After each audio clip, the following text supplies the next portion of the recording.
Welcome. I'm Julina Ogilvy. This is Women on Wealth. And today I'm joined by my colleague, Andrew Cialek, to discuss one of the newest developments in financial planning for families, which is the Trump accounts. These new investment accounts are generating a ton of talk around saving, investing, taxing, long-term planning for our kids. We're going to break down what we know so far, who may benefit the most, are there potential drawbacks, and how families should think about where these accounts fit alongside other strategies like fines, UTMAs, etc. Andrew has over 10 years of financial experience. He's active in his community. He sits on several boards. He's a certified financial planner. And congratulations to you, Andrew. You were named in 2025 on the Forbes Top Next Gen Wealth Advisors. Thank you. And yeah, and you're a dad. So I'm excited to have this conversation with you. And I should also say you're just a pleasure to work with. So welcome.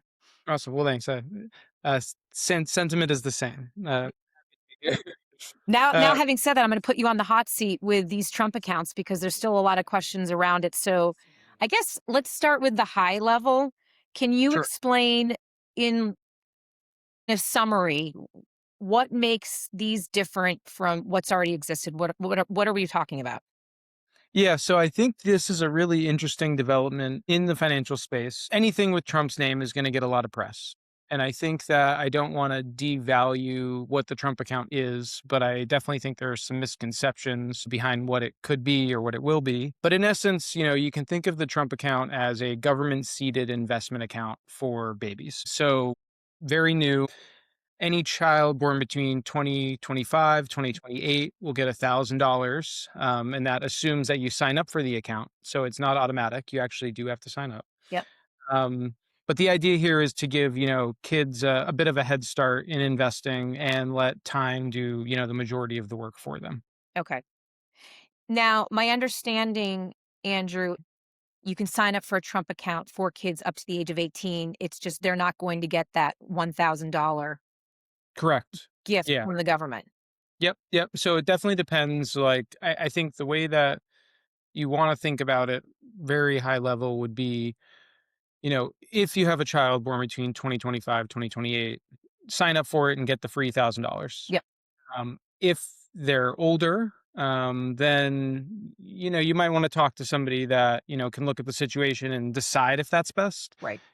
There are other vehicles out there like the 529 plans or UTMA or other savings vehicles that could be more appropriate. So it's not an all or nothing. So I think you just kind of have to look at it case by case to decide, is it worth it to open this? Why am I opening Yeah. this?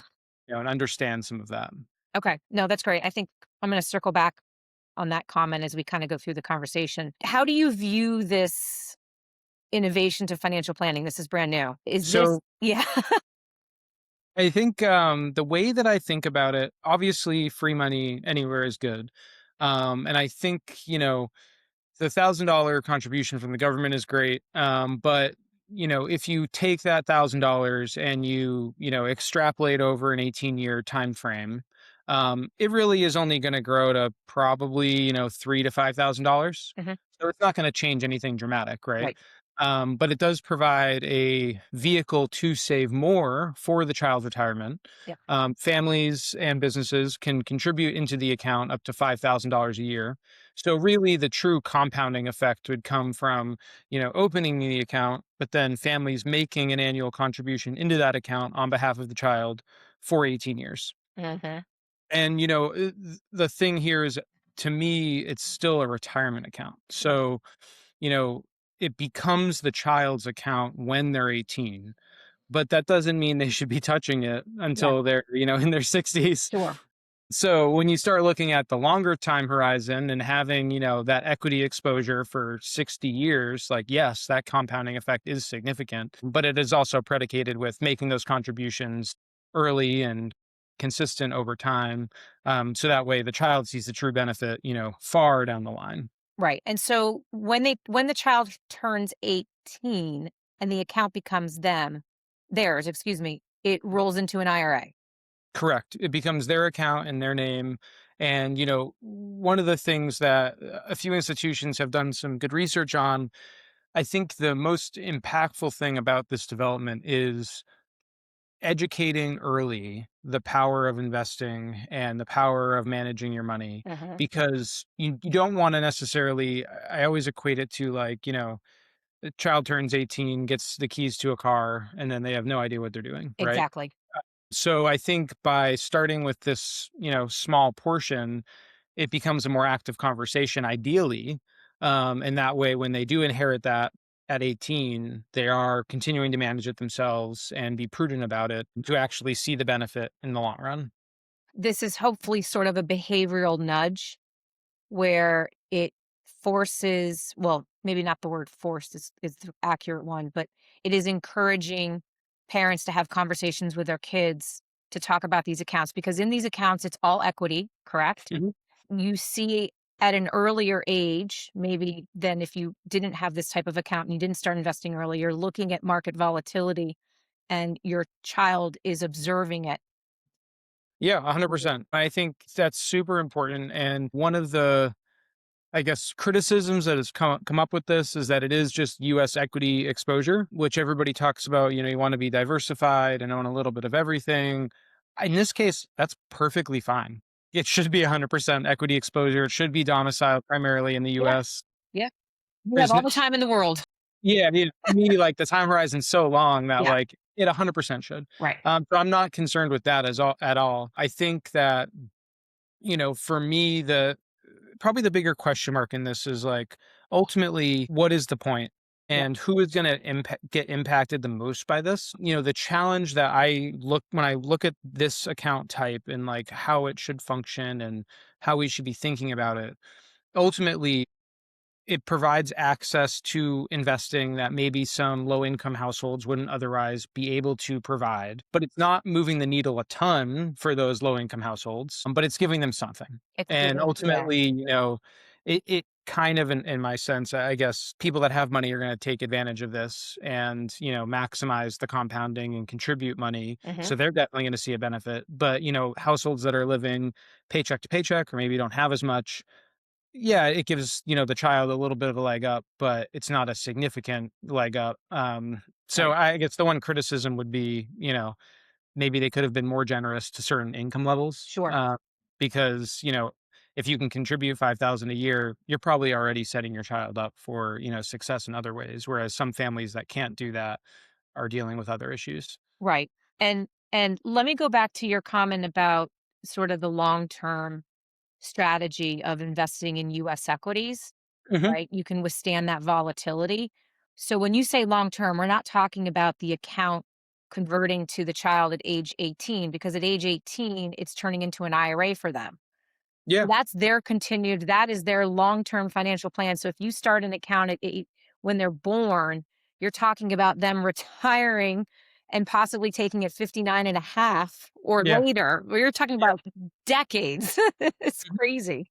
Yeah, and I mean, when you look at, I think the thing to me, it's decades long, but it's also because it's U.S. domiciled, like, equities. That's perfectly appropriate for something like this, Yep, and people tend to maybe neglect the fact that, the market is primarily the US, yep, and, about half of the revenue exposure of the S&P is global revenue exposure. So it's not like you're only making money in the US, you're exposed to global revenue. You're just owning US companies yeah. rather than, Chinese or Middle East or European countries. I if you're gonna choose one country to be in to be the most global, it's probably the US S&P 500. No, no, I love that point. The other thing that I think we should talk about is the fact that, yes, it's an IRA for a child, so this is not meant to replace the concept around college planning with a 529 or a custodial account that they would have access to and would be their money at their age of majority, whether it's 18 or 21. Yeah, exactly. And I think that's why it's important to kind of look at this on a case by case basis, because obviously you want to put money for retirement, but they're so far out in the distance Yep, that there are other pressing issues and other things that will come up in the meantime that right. there may be another vehicle that's more appropriate. So I actually view it as, kind of a combination of, all three or four types. And you kind of just have to look and see what fits best for you. Right, absolutely, and while we're comparing it to those types of accounts that are very common to open for kids at a young age, let's talk about maybe the differences in the tax consequence, just so people have an understanding of that. Yeah, so I think with the Trump accounts, it is an IRA. So obviously, early withdrawals will be penalized. And then on top of that, you're still having to pay federal and state tax when you do take the money out. So great if you're retirement age, but before then, probably don't want to touch it ever. Funds are great for education because in some states you get a tax deduction as the parent or the account holder. Once the money is in there, it's going to grow completely tax free Yeah, and it comes out tax free as long as it's for qualified education expenses. Now, I think that is a shifting landscape of sorts because, there's a lot of talk right now about the value of a college education and, what that will look like in 20 years. yeah, So if you have, an infant, like, should I be saving everything in the 529, right, not knowing what higher education is going to look like? right. And then, it kind of dovetails into, the UTMA or UGMA account, which is essentially a custodial account. So Mhm. you own the account, but your child is the ultimate beneficiary. Those have their purpose, but they also, have issues in relation to income that's kicked off in that account while Correct. the child is still young is taxed at your rate potentially, which is, not great. Yeah. The other thing that I don't love about those sometimes is, similar to this account, depending on the state, the child will inherit it at 18 or 21 outright. Yeah. So, as a parent, you're putting all that money in or Right. investing it well, and then your 21-year-old gets, $75,000. So, Yep. hope that you had a good conversation with them to make sure that they're protecting it. So, I think that, with anything, it's not a one stop, solution. It's definitely a combination of, a few. So a couple of comments that I'm sort of thinking of as you went through that. Number one is when you look at these different types of accounts, they all have pros and cons. Hmm. None of them are the perfect solution for a child throughout the entire process. And I think having an understanding of all of these accounts is really critical. You just mentioned the 529 and the moving landscape. Talk about making it a little bit more confusing, but what about the fact that in a 529 now, you are allowed to make a conversion to a Roth IRA to that beneficiary up to the limit. So they are trying to make it more flexible. That's new. But Yep. again, all of this is a constant changing landscape, and I don't think there's one solution that overrides another. Yeah. And, one thing that we haven't talked about, I think, is there's obviously these vehicles for saving for children. But, there are a lot of cases where I use Connecticut as an example. So you get a tax break up to $10,000 in the 529. Mhm. After that, you don't get any tax benefit and you're locking that money into that educational vehicle. For a lot of parents, it may be more beneficial to just save money in a brokerage account in your name, Right. retain the control completely, Mhm. manage it tax efficiently, Yeah. and now you have more flexibility as to what you're going to use that for. And yes, you can still use it for education, but if you're going to do something personally or for, another family member, there's no restriction behind it. So I Yeah. think, it's certainly state specific, situation specific, but I do view it as kind of like a almost a four-pronged approach where you want to maybe have a little bit in each, but you want to understand the purpose of why you're doing it and how that's affecting things. Yeah. And we can get into a longer discussion about um, the taxation of some of these things and maybe the sequence in which the money should be coming out once you get Mhm. to a certain age, because um, you're going to run into issues with this account and with UTMAs where they start affecting FAFSA. So if parents are looking at financial aid, that certainly will impact it whether Mhm. or not they know it. So there's a lot of nuance to this that I think warrants longer discussion Yeah. based on the situation. And one other solution for kids as they start getting older that we haven't even talked about, but let's just layer the Roth IRA in, right? Sure. Because as Yeah. soon as soon as a child has earned income, if they're Yeah. babysitting, whatever they're doing, you can open a Roth IRA. But that also Hmm. has a different tax consequence than the Trump accounts that we're talking about, even though they both grow tax deferred. Hmm. And in the Trump account, you don't need earned income. Yeah. Yeah. No, 100%. And I think like uh as soon as my, like, sons are able to pick up trash, like, I'm gonna be contributing to a Roth for them. Yep. Um, Yep. and I think again, like, it has its purpose, but there are other things out there that I think are, just as impactful, if not more impactful for, Yeah. parents looking to give their kids a leg up. I think for me, this whole Trump account and this discussion, it's twofold. Number one is I think it's really bringing out the conversation of there are so many different investment options for parents that want to start with their kids young, and they Mhm. should. And it really is finding what is that balance between all of these different types of accounts based on what the family is looking for and what they think their child is going to actually achieve. And I'm saying this meaning that it brings in this layer of emotion. And, you and I have always sat on the other side of it, trying to talk to parents about managing the emotions of what they want for their kids. And, how are you trying to, provide for their investing and their savviness.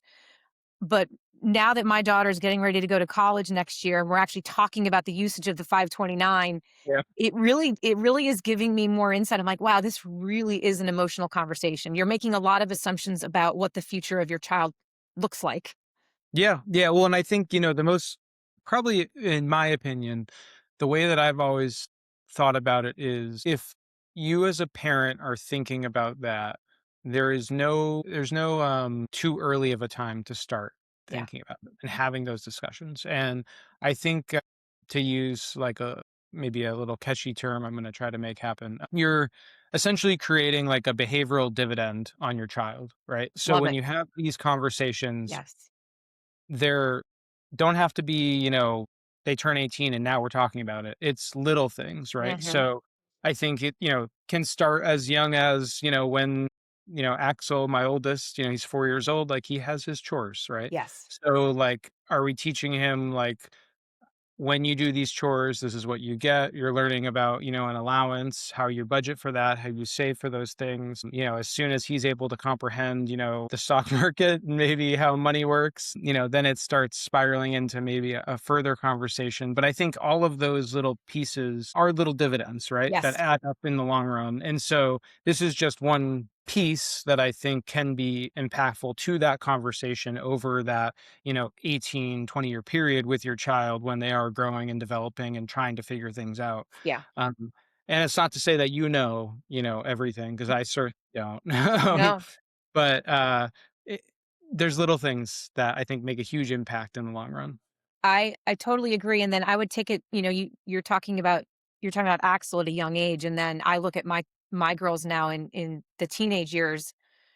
They go on their Fidelity app and they see three accounts. They see their debit card, right? And they see their checking account. They see Yeah. their UTMA that they know they can get at the age of 21 in Connecticut. Yeah. And then my older one now sees her Roth IRA, and she's like, "I can't believe I can't touch that until I'm 59 and a half. Why am I Yeah. putting money in Yeah. it?" Yeah. But it's that Yeah. behavioral nudge. It's like, just put $10 in, whatever you can, just put a little bit in, and you're gonna watch it grow. And I think that's one of the things I loved about the Trump accounts and all of the conversations it's creating. I think it's creating that larger conversation, and I would encourage anyone that is trying to figure through in a thoughtful way about how to approach this, just have a conversation with a financial advisor about it. I mean, we're open, but of course, just have it with someone because it is such a personal decision. Yeah, and I mean, there's no one, not everyone is the same. And, I've run into people that are vehemently opposed to saving for college for their children Yeah, and believe that it is on the child. And I have people that are willing to overfund to make sure that the child never has any debt, right? right. So there is a wide spectrum of, you know, parental beliefs and how things are going to be done. But I think at the root of all of this, you're trying to instill ownership in themselves Yeah, and agency to make those decisions and have that thought process. And from my opinion, there's really no age that's too early to start having that. yes, It just depends on how, deep you're going to go into the specifics. yeah. Certainly not going to discuss, earnings with Axel for a while, but No, I do. I heard someone years ago say you start talking to kids about money as soon as they stop trying to eat it. yeah, yeah, exactly. Yeah, yeah, that's a great phrase. That's a great way to think about It's it. Yeah. earlier than everyone expects. So, and Andrew, I will you tell me if you've observed the same thing in these conversations. But again, it's such an emotional decision that most of the parents that are making the decision of I'm going to overfund versus I'm not going to fund is usually stemming from an experience that they had when they were younger and they were either getting ready to go to college or didn't go to college.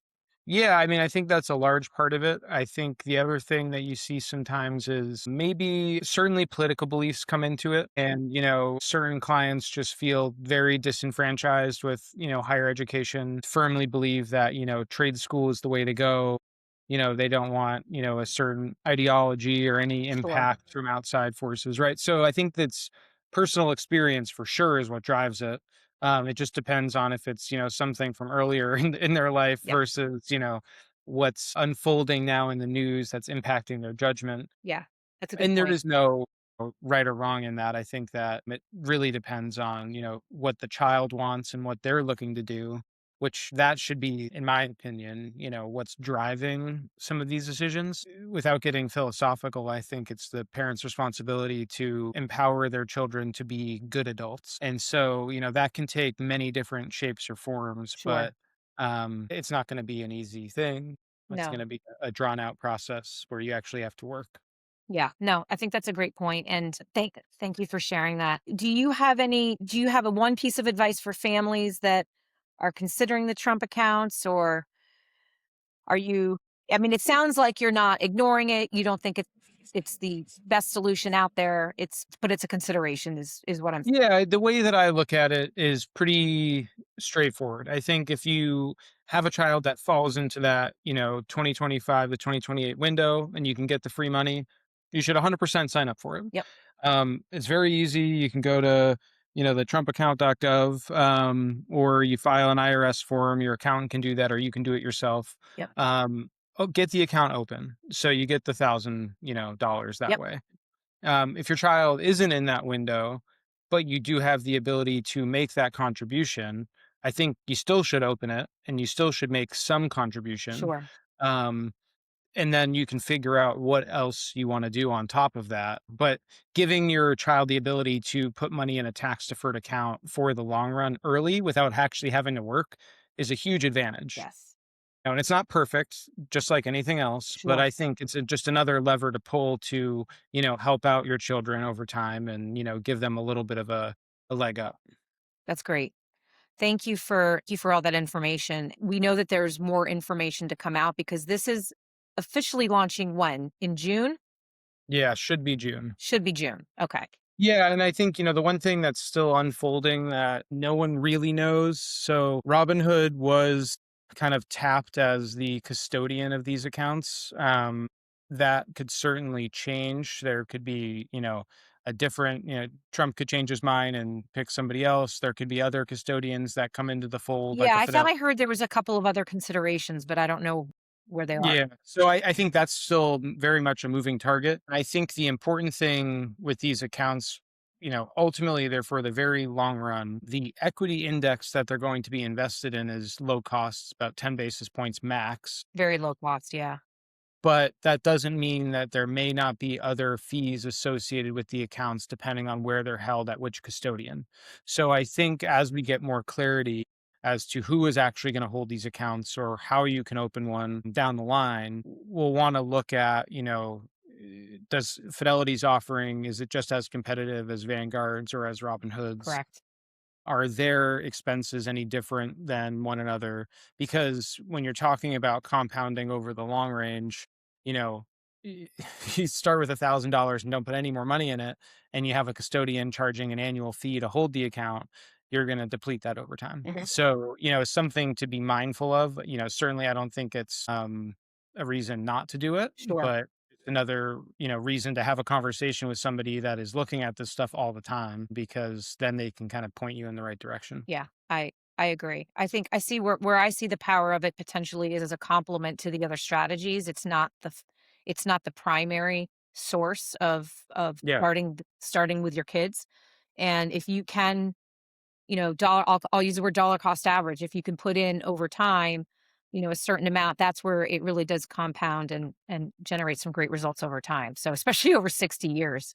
Yeah, I know. I mean, how many people do we know that are retired that are like, "Wow, I wish I started investing 60 years ago." Right, right, right, So, right. okay. Yeah. Yep. Thank you so much, Andrew, for all the information and for all that you do for your clients. Yeah, appreciate it. Thanks for having me.